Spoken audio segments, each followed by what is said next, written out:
السلام علیکم۔ ایک بار پھر ہسٹری بائی ابو الفضل میں آپ سب کا خوش آمدید ہے۔ آج ہم بات کریں گے جنگ صفین کے اس عظیم واقعے کی جہاں جوانی کے آغاز میں ہی حضرت عباس علیہ السلام نے اپنی ایسی شجاعت دکھائی کہ دشمن کے دل لرز اٹھے۔ یہ صرف ایک جنگ کا واقعہ نہیں بلکہ وفاداری، ادب، شجاعت اور ولایت کا امتحان تھا۔ یہ جنگ فرات کے کنارے صفین کے میدان میں ہوئی۔ ریگستان کی گرمی، ہوا میں ارتکاب، طلوعوں کی چمک اور لشکروں کی صف بندی، ہر چیز بتا رہی تھی کہ تاریخ کا ایک بہت بڑا فیصلہ ہونے والا ہے۔ ایک طرف مولا علی علیہ السلام کا لشکر تھا، حق کا پرچم، انصاف کا نظام اور دین محمدی کی حفاظت۔ دوسری طرف معاویہ کا لشکر تھا، جہاں سیاست تھی، فتنہ تھا اور دنیا کی حکومت کی طلب۔ یہ جنگ صرف تلواروں کی نہیں تھی، یہ سچ اور جھوٹ کا مقابلہ تھا۔ مولا علی علیہ السلام اپنے لشکر کے درمیان کھڑے تھے۔ ان کا چہرہ نور سے روشن تھا، ہاتھ میں ذوالفقار کا جلال تھا اور ان کی موجودگی ہی لشکر کے لیے ہمت کا سمندر تھی۔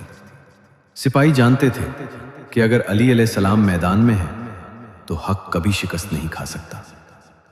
اسی لشکر میں ایک جوان شیر بھی موجود تھا، جس کی رنگ رنگ میں حیدر کا خون دوڑ رہا تھا، جس کی آنکھوں میں جلال اور دل میں صرف وفاداری تھی۔ وہ تھے حضرت عباس علیہ السلام۔ ابھی جوانی کا آغاز تھا، مگر قوت ایسی کہ بزرگ فوجیوں کے دل بھی متاثر ہو جاتے۔ ان کا قدم اٹھتا تو لگتا شیر میدان میں چل رہا ہے۔ ان کی شخصیت میں ادب بھی تھا اور جلال بھی۔ دشمن کے لشکر سے ایک بہت بارا پہلوان میدان میں اترا۔ وہ اپنی طاقت پر غرور کرتا تھا۔ اس نے زور سے للکار کر کہا، کیا علی کے لشکر میں کوئی ہے جو میرا مقابلہ کر سکے؟ اس کی آواز پورے ریگستان میں گونج اٹھی۔ کچھ لمحوں کے لیے خاموشی چھا گئی۔ ہر کوئی اس چیلنج کو محسوس کر رہا تھا۔ یہ آواز سنتے ہی حضرت عباس علیہ السلام فوراً آگے بڑھے۔ ان کی آنکھوں میں جذبہ تھا، غیرت تھی اور حیدر کی شجاعت تھی۔ وہ مولا علی علیہ السلام کے پاس آئے اور ادب کے ساتھ عرض کی، بابا اجازت دیجیے، آج اس فتنے کا جواب میں دوں۔ پورا لشکر اس منظر کو دیکھ رہا تھا۔ مولا علی علیہ السلام نے اپنے جوان بیٹے کو دیکھا۔ یہ صرف ایک سپاہی نہیں تھا، یہ ان کے دل کا ٹکڑا تھا۔ ان کی نگاہ میں باپ کا پیار بھی تھا اور امام کا فخر بھی۔ انہوں نے کندھے پر ہاتھ رکھا اور فرمایا، بیٹا یاد رکھنا، تلوار سے پہلے ادب جیتتا ہے۔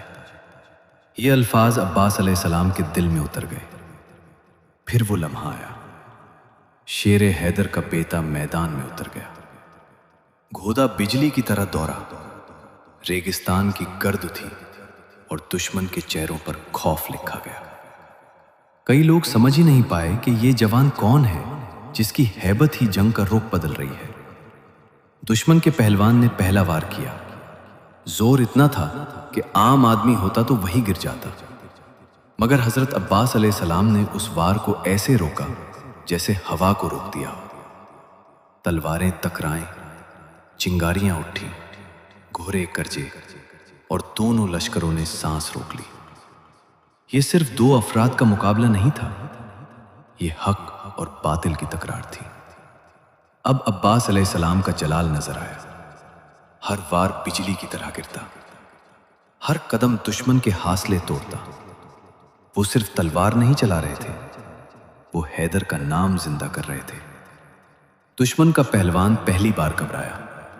اس نے محسوس کیا کہ یہ عام جوان نہیں، یہ علی کا بیٹا ہے۔ پھر ایک فیصلہ کن لمحہ آیا۔ حضرت عباس علیہ السلام نے پوری قوت کے ساتھ آخری وار کیا اور وہ پہلوان گھوڑے سے گر کر زمین پر آ گرا۔ ریگستان ایک لمحے کے لیے بالکل خاموش ہو گیا۔ پھر اچانک علی کے لشکر سے تکبیر کی آواز بلند ہوئی، اللہ اکبر! پورا لشکر جوش سے بھر گیا۔ سپاہیوں نے سمجھ لیا کہ جب عباس علیہ السلام جیسا جوان علی علیہ السلام کے ساتھ ہو تو شکست کا سوال ہی پیدا نہیں ہوتا۔ یہ صرف ایک پہلوان کی ہار نہیں تھی، یہ بطل کے غرور کی شکست تھی۔